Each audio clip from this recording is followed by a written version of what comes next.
I had to plug in and charge, man. Had to plug in and charge. There's 3 races left. I just want to blast through them. So I'm going to do them each individually. Some people don't care about other races. They just don't. Halflings, I'm going to go about now. And I like halflings. They're jovial. They can be tricksters. And they're probably the best thieves in the game. They're probably your best sneakers if you're just looking at mechanics, right?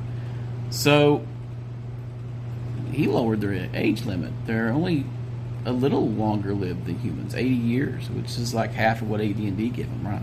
Maybe less than half. I can't remember off the top of my head. So they don't live as long as other AD&D clones. They don't live as long as the BX clones. It gives role-playing options in to call them PECs from the movies. If you're wanting to run a game similar to those movies.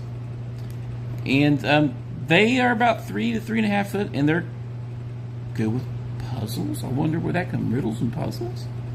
Some tropes, man. It's a halfling. There's not a lot of change in the halfling either, right? Basic. 20 feet per round. 30 foot infravision. He did half their infravision for Dragonslayer, which makes sense. There were 3 different types of halflings in AD&D, and not all of them had infravision. Some had 6s and 30s, some had none. Right? With halflings living underground most of the time, but being above ground as well, they are they got the toe in the water, so to speak, in both worlds. 30 foot infravision. They get gem appraisal as well. All the demi races get gem appraisal at 1 and 6, and they get those saving throw bonuses versus magic. Now it specifically says +1 to hit with slings and daggers, and they're prohibited from using the heavy crossbow, longbow, and 2-handed melee weapons.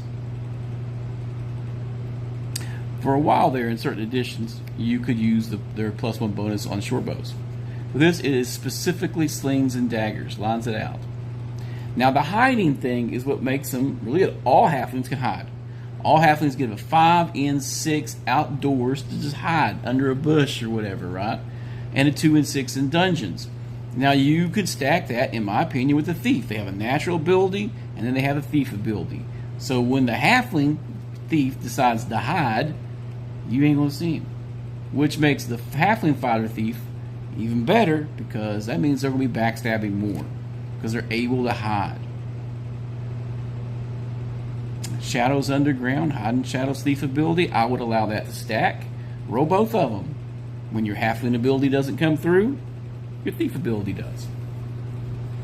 Pretty powerful, I know. They have decent ability modifiers, even receiving a +10% to the hiding shadows. So their hiding shadows is going to be up there. I will get to that more in depth when I talk about the thief class.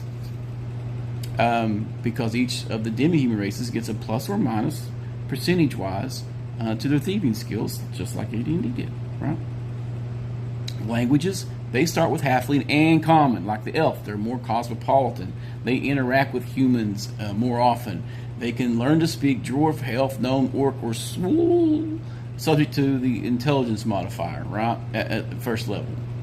And they can't be taller than 3.5 foot, and females 2'9" plus D4 couldn't be higher than 3'1".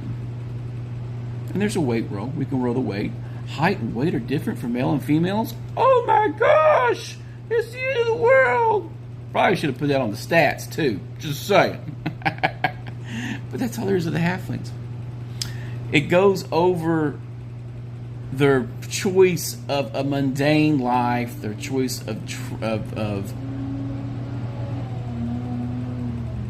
comfort over adventure, and then it goes into role-playing nature about how they fit into adventure and how they tend to be more thieves and stuff. This all goes back to Tolkien and The Hobbit, dude. This is The Hobbit redone in every edition of D&D and retro clones at all, and they can be cleric, fighter, and thief in this edition.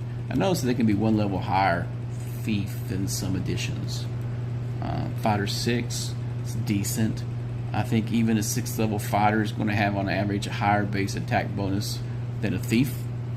I should get to that base attack bonus. I'm not usually not a fan.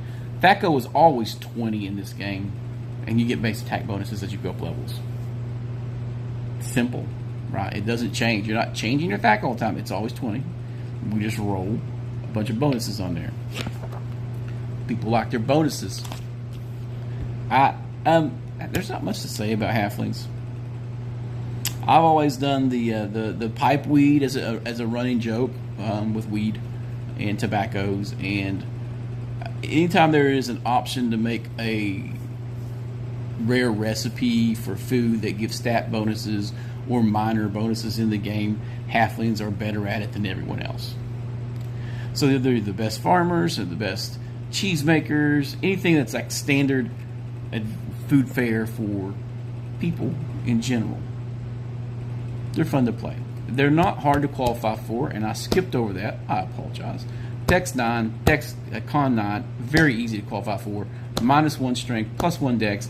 You will not have an 18 strength with these guys. You can't go over 18 with these stat monitors anyway. So you're more likely to have a higher dex than average, and you're likely to be a thief playing these guys.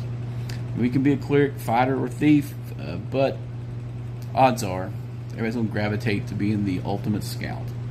Because with that racial hiding plus thief hiding, you're not going to see these guys coming. It's fun. But anyway, moving on. Later, guys.